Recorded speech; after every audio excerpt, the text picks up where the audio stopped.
A couple of things that the leading term can tell us about a function is it can help us determine what the number of possible real zeros there may be for the function. And it can also tell us how many turning points we may see where the function will turn on the graph. And so here we're asked to state the number of possible real zeros and turning points of each function, and then determine the real zeros by factoring. Well, my leading term here is x cubed.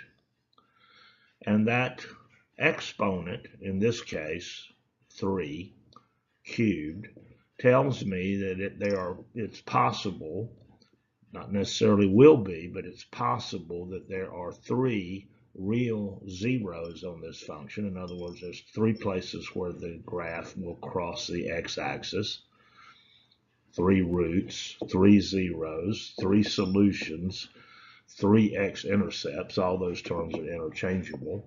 And there are will be 2 turning points, which is the exponent of the leading term minus 1. That tells us the turning points. So again, in this case, we got 3 possible real zeros, 2 turning points, and now we are asked to factor this, or find the real zeros by factoring.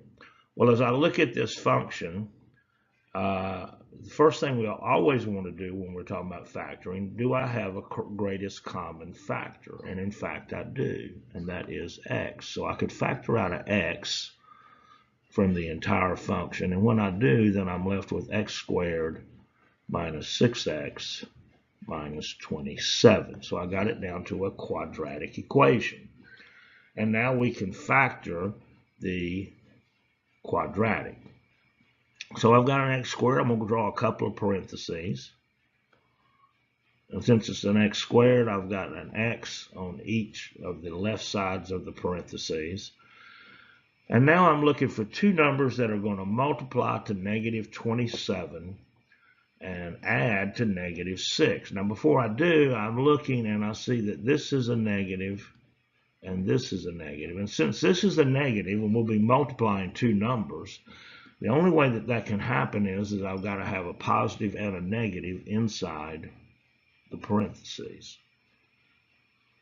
Now, so let's see, 2 numbers that would multiply to negative 27 and add to negative 6. Well, 9 and 3 is going to multiply to 27, but I got to get them to add to negative 6. So I think I want negative 9 and positive 3. So I've got 3 factors of this. Yeah, negative 9 times 3 is negative 27. Negative 9 plus 3 is negative 6. There we go.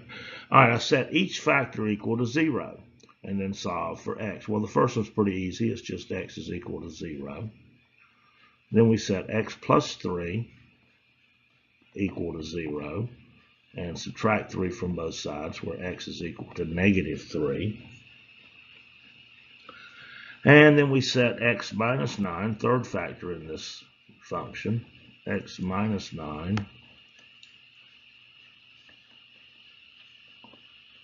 equal to 0. Solve for x, add 9 to both sides, and x is equal to 9. So again, we got 3 possible real zeros, which we actually do have. And we've got 2 turning points, and our zeros are at negative 3, 0, and 9. Shall we do one more? Well, I think we should. All right, so this time we got the function of x, f of x is equal to x to the 4th minus 8x squared plus 15. Now again, this leading term, this 4x to the 4th, tells me that there are 4 possible real zeros, and there are 3 turning points, 4 minus 1.